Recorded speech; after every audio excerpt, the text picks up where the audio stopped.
Halo semuanya, salam sejahtera untuk kita semua. Saya dari kelompok SIM A3 hari ini akan menjelaskan cara mengoperasikan aplikasi Notepad. Yang pertama, kita cari aplikasi Notepad-nya dengan mengetik Notepad di pencarian.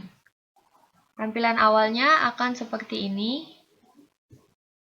Kosong dan ada di sini ada file, ada edit, ada format, view, dan help yang mempunyai fungsi masing-masing.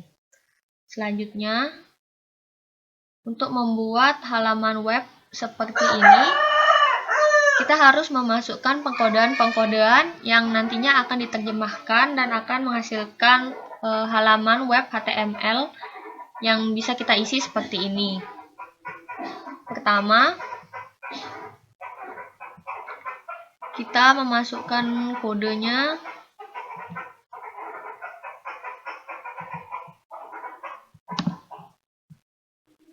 Buka dulu. Nah, kode-kodenya itu bisa kita lihat seperti ini ya.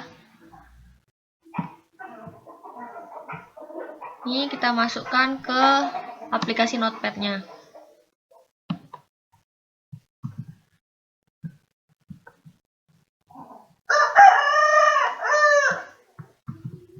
Nah, di sini HTML itu maksudnya adalah sebagai pengkodean untuk membuat sebuah dokumen HTML. Selanjutnya, head di sini berfungsi sebagai tag untuk membuat sebuah header untuk dokumen atau bagiannya. Ini untuk bagian kepalanya. Title itu judul. Judulnya tuh di sini kita masukin movie critic. Nah, terus di sini kita tutup pakai garis miring. Terus head-nya juga kita tutup. Selanjutnya ada tag body di sini. Body di sini fungsinya untuk membuat tubuh dari halaman web. Terus form itu tag untuk membuat sebuah formulir HTML yang bisa diakses oleh orang lain. Selanjutnya di sini P. P itu maksudnya adalah untuk membuat paragraf. Jadi di sini nanti judulnya itu kita jadiin align sama dengan center. Nanti judulnya itu ke tengah. Terus ukuran font. Ukuran fontnya di sini kita isi +2. Maksudnya itu nanti ukurannya itu lebih besar dua tingkat dari teks-teks yang ada di bawah-bawahnya. Di sini kita save as. Misalnya di sini kita kasih nama dia itu movie critic. Jangan lupa isiin HTM di belakangnya.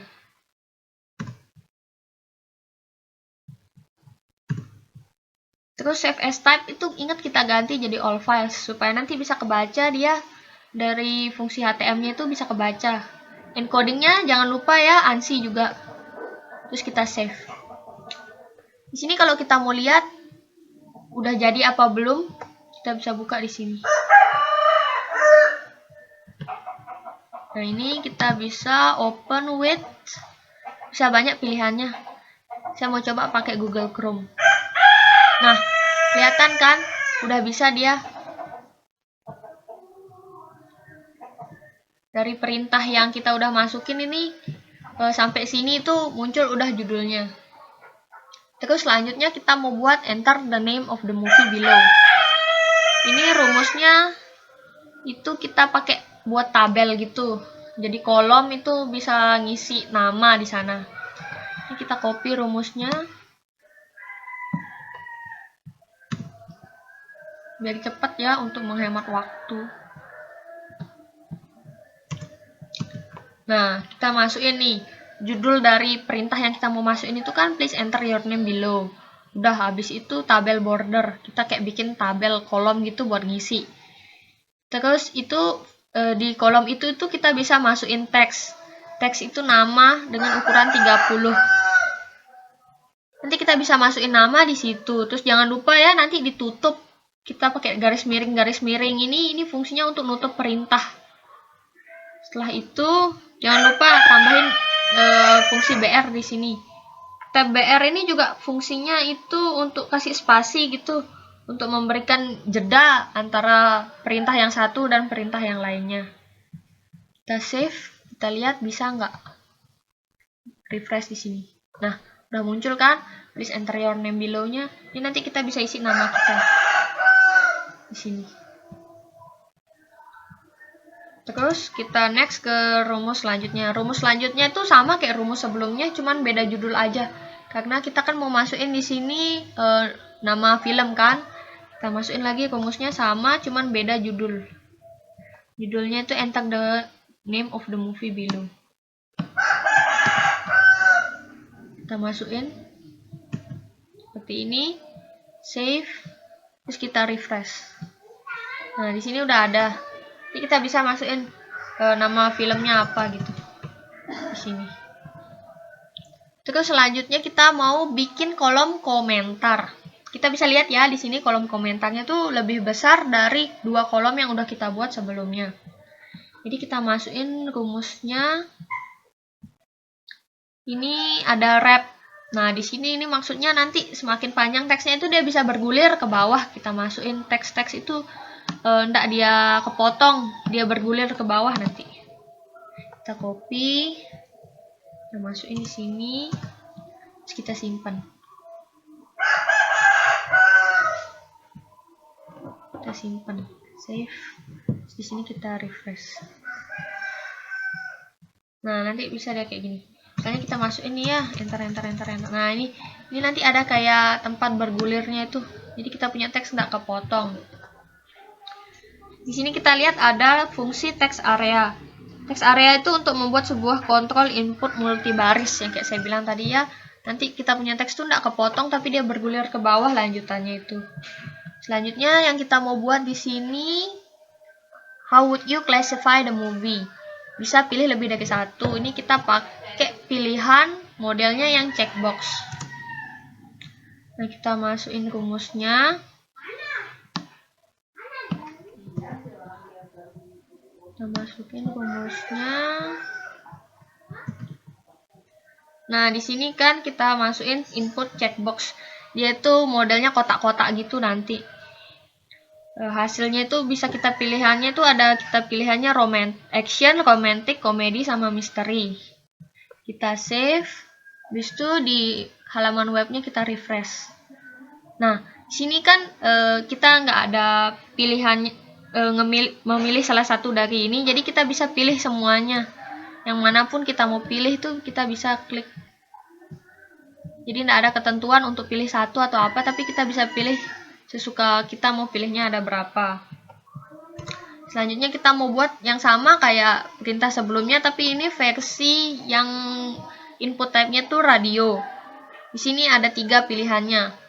Ini kita judulnya tuh when you saw the movie, were you itu perginya tuh sama siapa. Nah, kita masukin rumusnya kayak gini. Kita masukin. Nah, di sini di pilihan pertama kita isiin check. Fungsinya itu nanti kalau kita mau pilih yang lain itu dia berpindah, nggak kepilih semua kayak yang di atas. Jadi kita misalnya mau pilih on a date. Nah, alone-nya tuh nggak kepilih dia jadinya. Itulah fungsi check di sini. Jadi kita hanya bisa pilih satu. Jadi nggak 2 fungsi gitu kita pilihnya.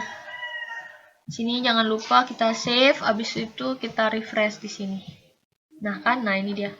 Bisa kita pilih salah satu, nggak bisa pilih semua. Selanjutnya yang kita mau buat di sini adalah penilaian film, rate the movie. Di sini modelnya itu kayak drop bar gitu, yang bisa kita pilih pilihannya, bukan kayak checklist di atas kita pilih. Kita buatnya mau buat drop bar gitu. Dari sini kita ambil, kita masukin ke notepad-nya. Di situ kita save. Terus kita refresh di sini. Nah, akan muncul dia drop bar yang seperti ini. Nanti kita bisa pilih a bad movie, worth the money but nothing special, atau pilihan-pilihan yang lainnya. Setelah itu kita akan membuat kolom terakhir untuk mengumpulkan hasil respon kita sama bisa ngereset yang kita udah isi. Di sini kita masukin pengkodeannya. Ada input type. Input type.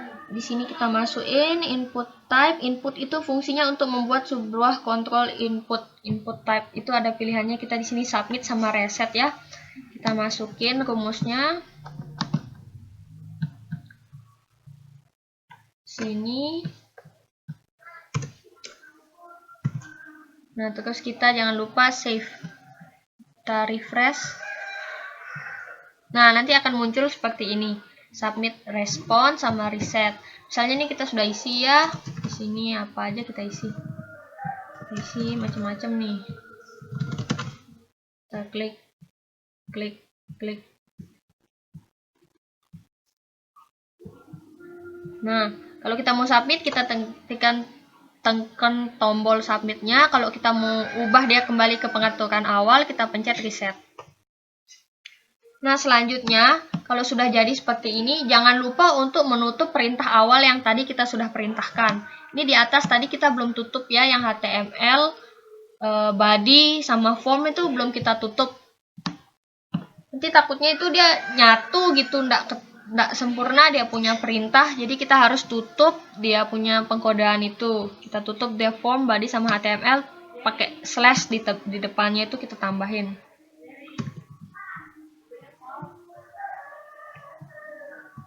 Nah, kita save deh, kita refresh. Nah, tampilannya akan seperti ini.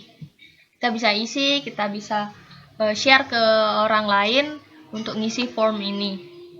Sekian penjelasan dari saya, semoga bermanfaat. Mohon maaf bila ada kesalahan kata. Sekian dan terima kasih.